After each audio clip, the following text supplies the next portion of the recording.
지능 IQ보다 감성 지능 EQ의 중요성을 강조했던 하버드 대학교에 다니엘 골먼 교수가 있습니다. 그가 인간의 극한 감정을 설명하기 위해서 어믹달러 하이잭 편도체 납치라는 말을 설명했습니다. 우리의 뇌 전면에 이성적 사고를 담당하는 전두엽이 있습니다. 좌우에 아몬드처럼 생겨서 감성 기능을 담당하는 편도체라는 게 또 있습니다.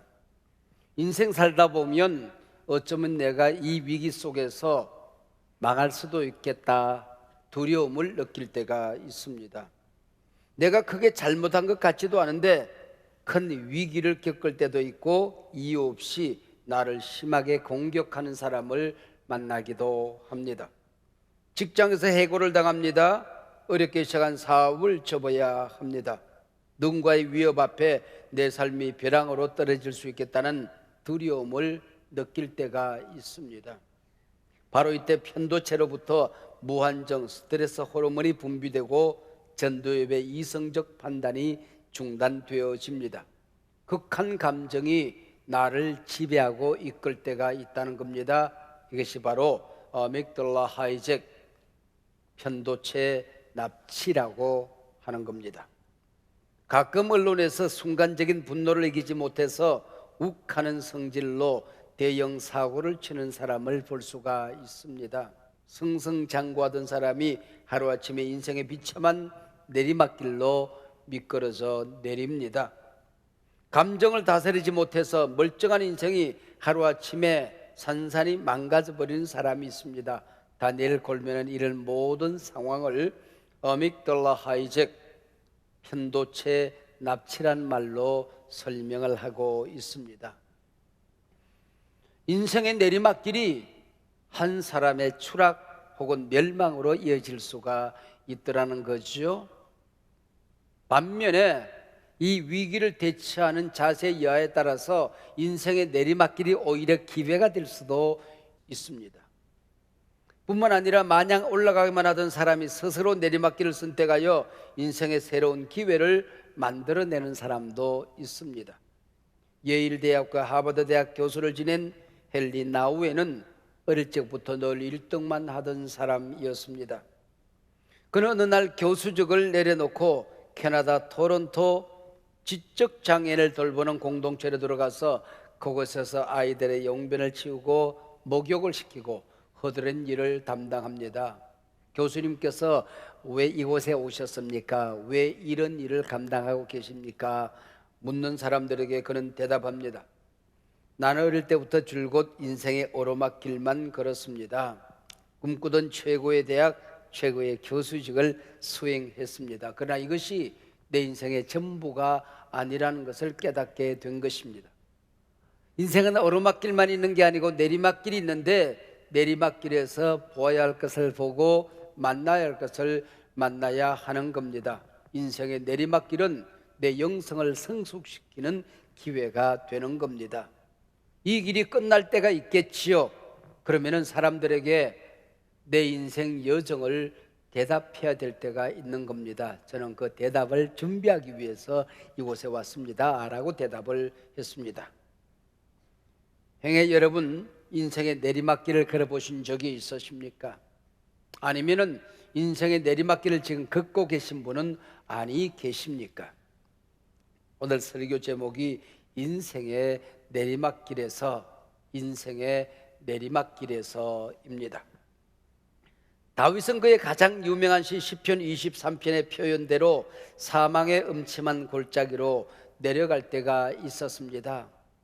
하나님의 사람들은 내리막길을 날개 없이 추락하는 것이 아니고 은혜의 밧줄을 타고 내려간다는 것을 알아야 됩니다. 마냥 위를 보고 목표를 향해 올라갈 때 보이지 않던 꽃들이 내리막길에서 활짝 웃으며 나를 반길 때가 있는 겁니다. 인생의 내리막길에서 무엇을 보느냐 여하에 따라서 그 다음 여정이 달라지더라는 것입니다. 인생의 내리막길이 있는 이유가 바로 여기에 있습니다. 다윗은 어린 시절 양을 치다가 사무엘 선지자 앞으로 불려옵니다. 이때부터 다윗은 수직 상승 올라가기만 합니다. 사람은 외모를 보거니와 나는 중심을 본다. 하나님으로부터 기름 부음을 받습니다. 전쟁터로 아버지 심부름을 갔다가 하루아침에 영웅이 됩니다. 물맷돌 하나로 적장 골리앗을 물리치고 국민 영웅이 되지요. 어린 나이에 사울 왕국의 사령관이 되고 왕의 사이 부마가 됩니다. 은밀하게 세자 요나단으로부터 세자 복장과 무기를 전해받습니다. 훗날 네가 왕이 될 것이다. 그리고 언약을 맺습니다.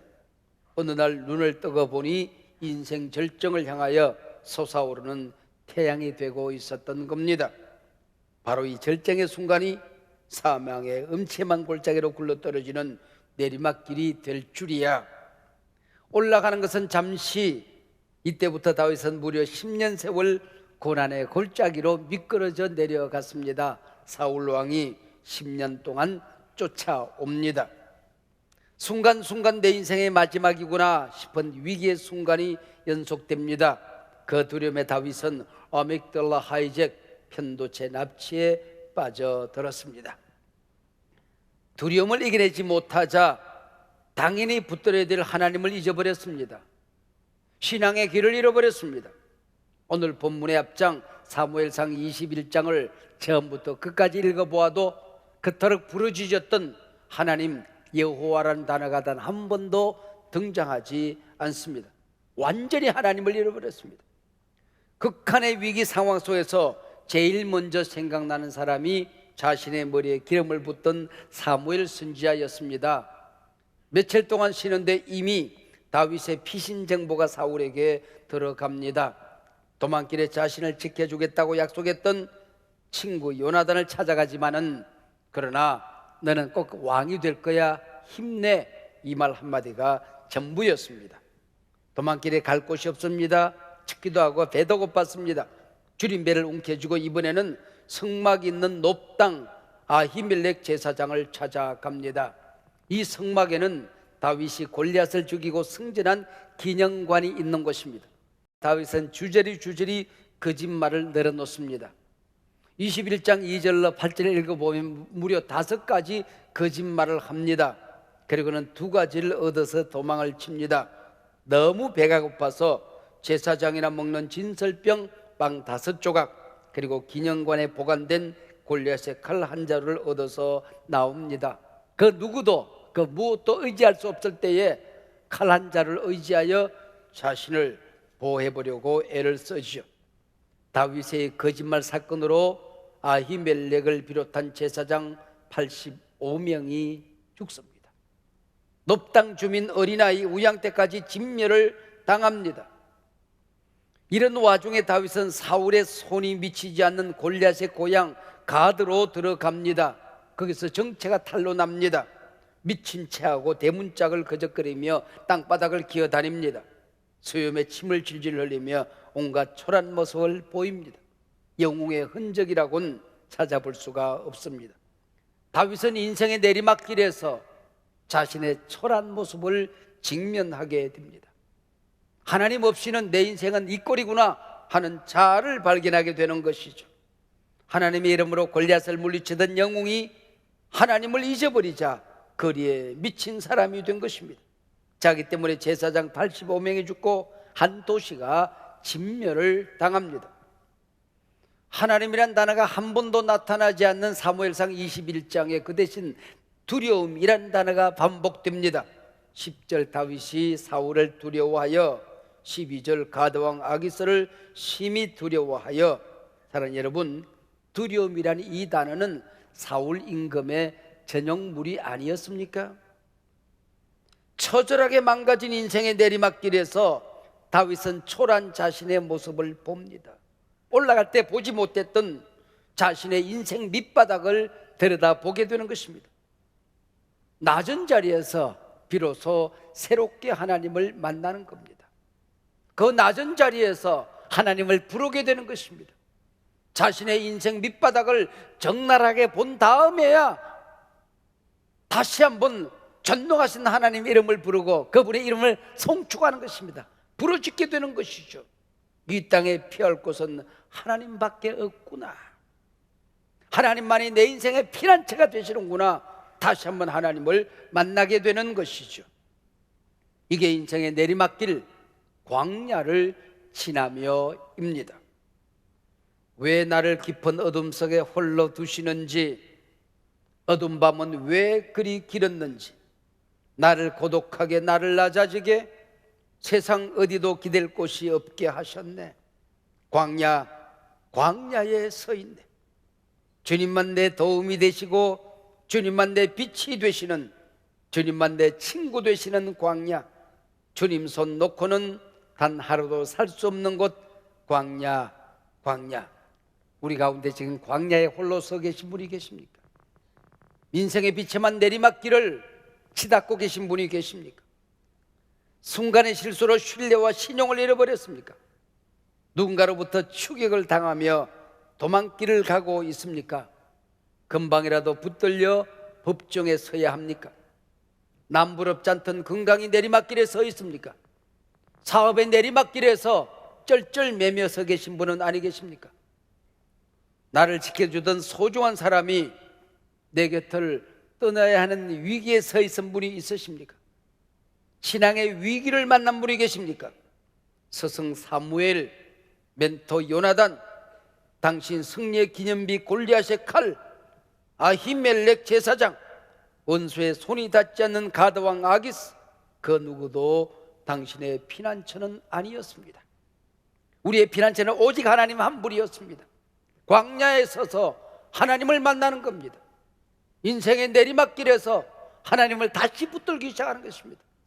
하나님 없는 내 인생이 이렇게 초라하고 비참하다는 사실을, 나는 이것밖에 안 된다는 실존을 만나게 되는 것입니다.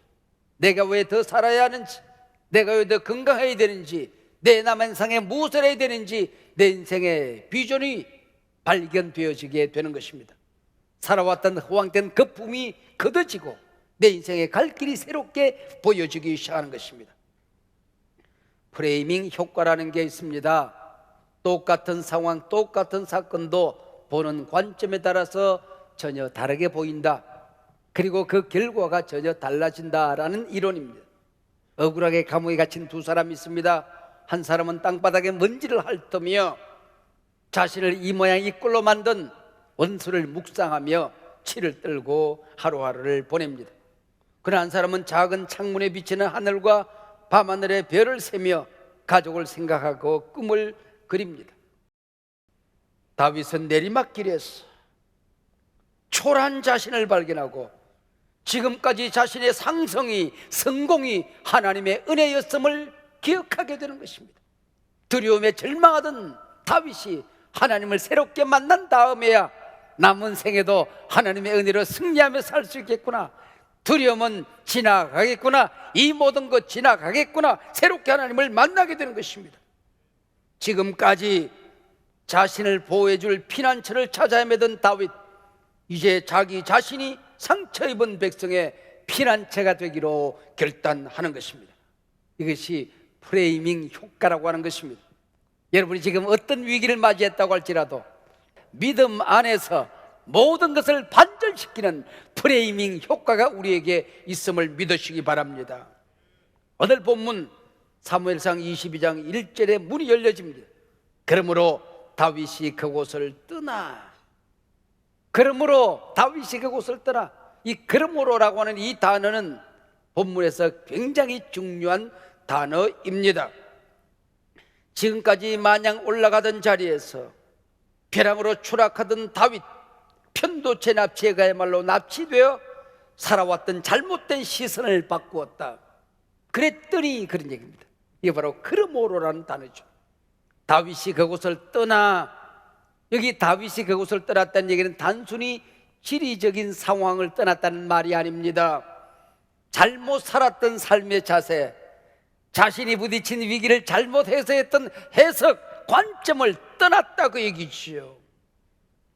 마냥 자신의 위기만을 생각하고 상처받은 한 마리 사슴처럼 이리저리 피할 곳을 찾아 헤매던 그 자리를 떠나 상처 입은 백성의 피난처가 되기로 결단하는 것입니다. 내가 피난처가 되리라.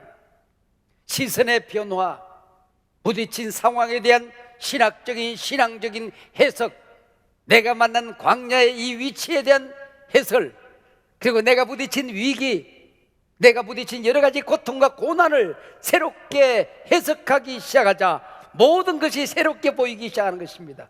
없던 길이 보이게 되는 것입니다. 하나님이 보이기 시작하는 것입니다. 용기와 희망이 보이게 되는 것입니다. 어두운 땅에 빛이 찾아오기 시작하는 것입니다. 여러분, 이것이 바로 프레이밍 효과라고 하는 거죠. 그러므로 다윗이 그곳을 떠나 어디로 갑니까? 아둘람 굴로 들어갑니다. 아둘람 다윗의 피난처를 찾아드는 사람이 생겼습니다. 막내 다윗 때문에 생명의 위협을 느끼고 살던 부모, 형제, 가족들이 찾아옵니다. 사울의 폭정에 고난 환난당한 사람들이 찾아옵니다. 사사시대부터 잘못된 정치에 농토를 빼앗겨 빚진 자들이 찾아옵니다. 썩은 재판, 가진 자들의 억압에 상처받아 마음에 한을 품고 살던 온통한 사람들이 다윗을 찾아옵니다. 이 사람들이 400여 명 다윗 왕국의 기초 공동체가 되었습니다.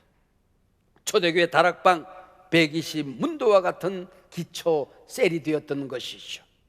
이 깊은 동굴에서 임꺽정, 홍길동처럼 의적의 괴수가 될 수도 있었을 것입니다. 그러나 다윗 왕국을 세우는 하나님의 사람으로 그는 거듭나기 시작하는 것입니다.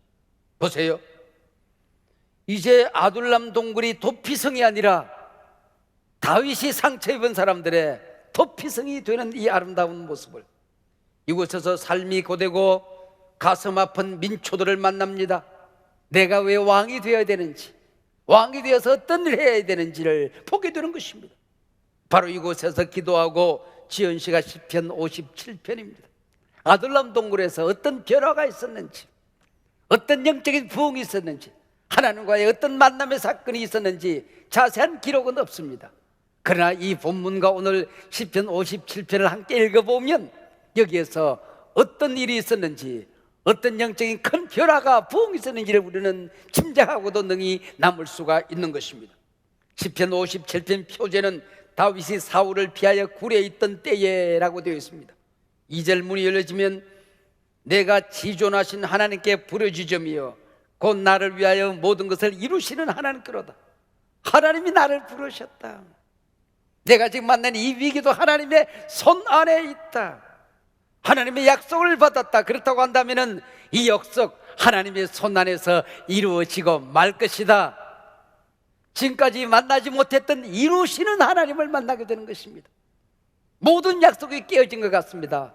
모든 상황은 위기 상황입니다. 눈에 보이는 것은 아무것도 없습니다. 적들만 우글거립니다. 그러나 이것이 하나님의 은혜 안에 있다면, 이것이 하나님의 약속이라면 하나님은 반드시 이 약속을 이루어 주실 것이다. 할렐루야. 이루시는 하나님을 만나게 된 것입니다. 다윗은 인생의 가장 비참한 내리막길에서 이루시는 하나님을 만났습니다. 하나님 없이 자신은 얼마나 초라한 존재인지 실존을 보게 된 것입니다. 자신이 왕이 되어서 어떤 왕국을 만들어야 될 것인지 왕국에 대한 청사진을 만나게 된 것입니다. 인생의 내리막길에서 마냥 올라갈 때 보이지 않던 모든 것들이 내리막길에서 보이기 시작한 것입니다. 다윗이 이제 자신의 심장을 열어 제끼고 하나님을 찬양하기 시작합니다. 그 유명한 시편 57편 7절과 8절입니다. 하나님이여, 내 마음이 확정되고 내 마음이 확정되었사오니 내가 노래하고 내가 찬송하리로다. 내 영광아 깰지어다. 비파야 수금아 깰지어다. 내가 새벽을 깨우리로다. 자신의 억울함을 호소하며 자신의 연민에 빠져 살던 이 다윗이었습니다. 자신이 이제는 이 연민에 빠져서 허우적거릴 존재가 아니라는 것을 알게 된 것입니다. 편도체 납치라는 동굴에서 빠져나와 이루시는 하나님과 함께 역사의 새벽을 깨우리로다. 역사의 빛을 보기 시작하는 것입니다. 내가 새벽을 깨우리로다, 이 말씀을 지금까지 저는 우리 성도들에게 새벽 예배 잘하는 말씀인 줄 알았습니다. 물론 새벽 예배 잘하면 하나님의 약속이 훨씬 더 아름답게 이루어질 것입니다. 그러나 역사의 새벽을 깨우려다, 이 말씀은 단순히 새벽기도 잘하라는 말씀만은 아닙니다. 모든 사람들이 길을 찾지 못하는 어둠 속에서, 모든 사람들이 방황하는 이 어둠의 세상 속에서 역사의 새벽을 깨우라는 하나님의 말씀입니다. 절망과 혼돈, 위기의 시대 속에서 너희 교회가 희망이 되어라, 너희 가정이 희망이 되어라, 내 기도가 희망을 만들라. 이것이 바로 역사의 새벽을 깨우려다는 말씀입니다. 한국교회는 선교 초기, 일제강점 고난의 시기, 독립애국과 신앙이라는 깃발을 흔들었습니다. 이 깃발 아래 나라 이룬 서름을 달렸습니다. 교회에 모여 대한독립 만세를 외쳤습니다. 선교 초기부터 한국교회는 희망의 깃발이 되었던 것이죠. 해방, 6.25 이후 가난하고 배고프던 시절 하나님 안에 있는 부요함, 성공과 번영의 깃발을 높이 들었습니다. 그래서 한국교회는 급성장했고 부흥되었습니다. 나라는 세계가 깜짝 놀랄 만큼 민주화를 이루었고, 그리고 경제 선진화를 이루어냈습니다. 이 급성장의 후유증을 지금 우리는 앓고 있는 것입니다. 이제 한국교회는 사회 갈등 시대, 양극화 시대를 살고 있습니다. 교회 침체 시대, 탈종교 시대, 교회를 떠난 젊은이들이 부지기수입니다. 이때 흔들어야 될 깃발이 무엇인지 발견하지 못하고 있습니다. 함께 어둠 속을 헤매고 있습니다. 오늘 우리 사회 아둘람 동굴 사람들처럼 환난 만난 사람들, 원통한 사람들, 분노에 치를 떨고 있는 사람들이 너무나도 많이 있습니다. 한국 사회와 교회 내리막길에 들어선 것만 같습니다. 성장하고 부흥하던 때 보지 못한 꽃, 내리막길에서 보아야 할 때입니다.